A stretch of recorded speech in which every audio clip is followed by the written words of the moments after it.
पास्का जागरण का मनन चिंतन। ख्रिस्त विश्वासी मेरे प्रिय भाइयों और बहनों,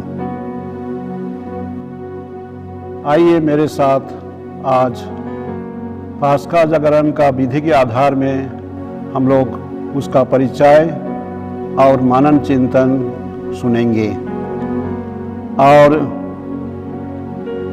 इसका सहायता से हम लोग पास्का जागरण का धर्म विधि में भाग लेने के लिए हम लोग सक्रिय होंगे। जागरण क्या है? हम लोग अंग्रेजी में कहते हैं ईस्टर विजिल। जागरण बोलने से उसका माने क्या है? किसी व्यक्ति चाहे किसी चीज को हम इंतजार करते हैं जागरूक रहकर, तो हम उसको कह सकते हैं जागरण। यीशु ख्रिस्त मर गए और पुनरुत्थित होकर एक नया जीवन अपनाए। ये एक महान घटना है। इसी घटना में हम लोग शामिल होते हैं विश्वास में, जब हम पुण्य शनिवार चाहे जागरण मिसा में हम लोग भाग लेते हैं। और यीशु ख्रिस्त जो पुनर्जीवित हुए हैं महिमा के साथ, उनको हम लोग मिलते हैं विश्वास में और उनकी शिक्षा को हम लोग अपनाने के लिए कोशिश करते हैं। इसलिए जागरण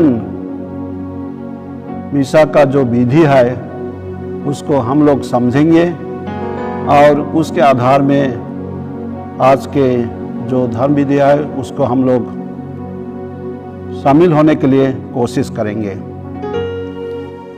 आज के धर्म विधि को हम लोग 4 भाग में संपन्न होते देखते हैं।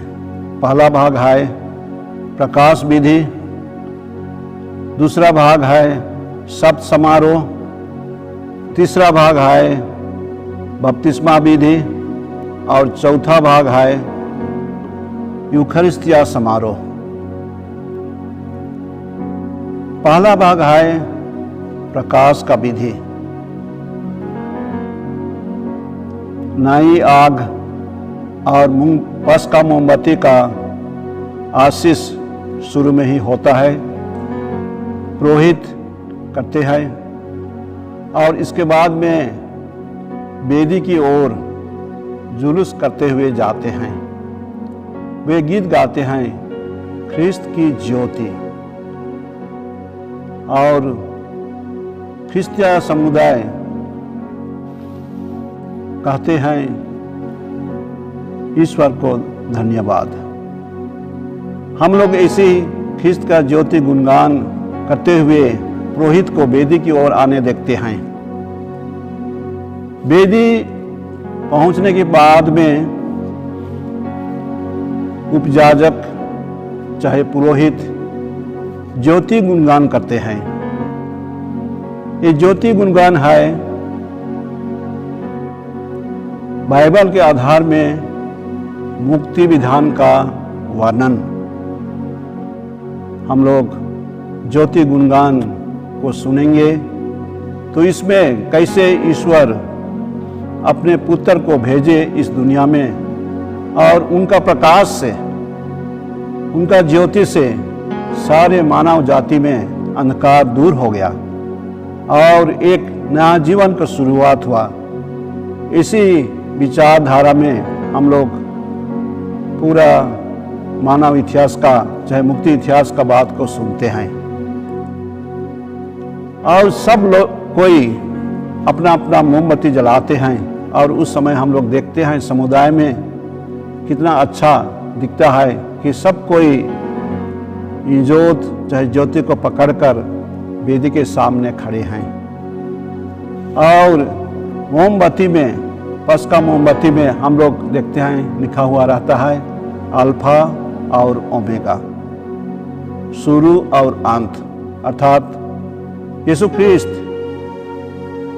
पाप और मृत्यु को विजय पाकर सब दिन के लिए अनंत जीवन में प्रवेश किए हैं। इसलिए पस्का मोमबत्ती सबों के लिए पुनरुत्थान जीवन का एक प्रतीक है और हम लोग वैसे ही विश्वास में आदर और भक्ति करते हैं।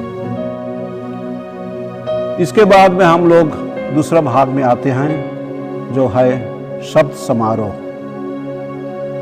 आज हम लोग पुराना नियम से और नया नियम से पाठ सुनते हैं।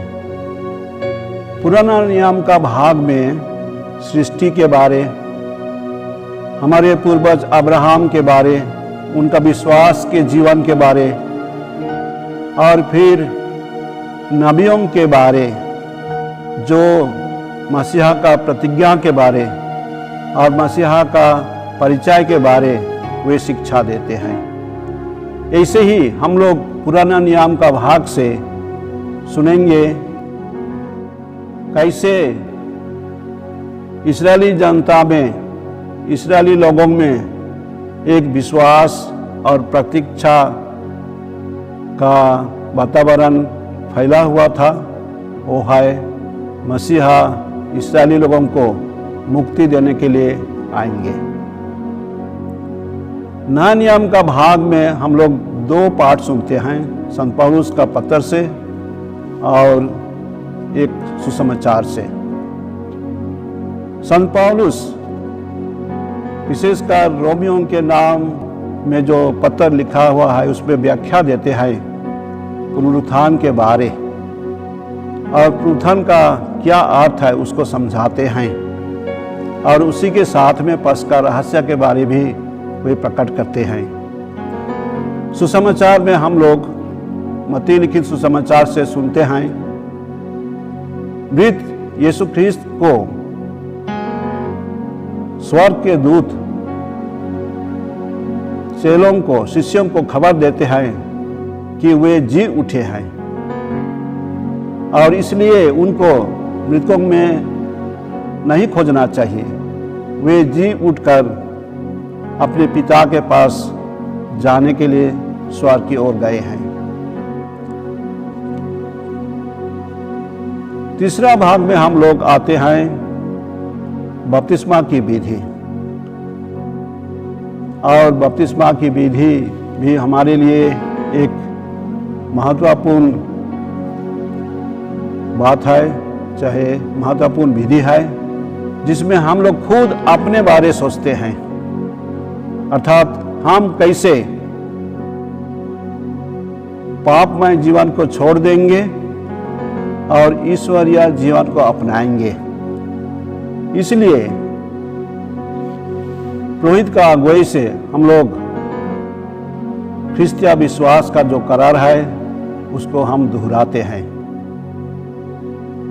यदि समुदाय में बपतिस्मा है तो संतों की स्तुति विनती पढ़ा जाता है, और उनका विनती के बाद में ही बपतिस्मा दिया जाता है, और इसी के साथ में साधारण पानी को आशीष पानी बनाया जाता है। अर्थात आशीष पानी विश्वास में हम लोग सब कोई ग्रहण करते हैं, आशीष पानी छिटकाया जाता है, और ये पानी हमारे जीवन के लिए एक नया सोच विचार देता है कि हम भी एक नई प्राणी, चाहे हम लोग एक नए जीवन के लिए हम लोग बुलाए गए हैं। तो इसे हम लोग तीसरा भाग में देख सकते हैं, बपतिस्मा का धर्म विधि, और ये विधि के बारे में हम जो समझे हैं, चाहे समझते हैं, उसी के आधार में हम कोशिश करेंगे अपने जीवन को चलाने के लिए। पस्का जागरण की चरम सीमा है यूखरिस्तीय बलिदान, चाहे मिसा बलिदान। वही कलवरी बलिदान आज हमारे वेदी पर संपन्न हो सक रहा है। इसलिए आइए आज हम इस जागरण मिसा में सब विश्वासी पुरोहितों के साथ मिलकर हम भक्ति भाव से इस बलिदान में भाग लेंगे और यहूदी लोगों का पास्का पर्व जो निर्गमन ग्रंथ का 14 अध्याय में वर्णन किया गया है, उसी आधार में हम मनन चिंतन करते हुए इस यूखरिस्ट में भाग लेंगे और महसूस करेंगे प्रभु मसीह हमारे लिए मर गए, लेकिन पिता ईश्वर की इच्छा अनुसार ईश्वरीय शक्ति से, पिता ईश्वर की शक्ति से।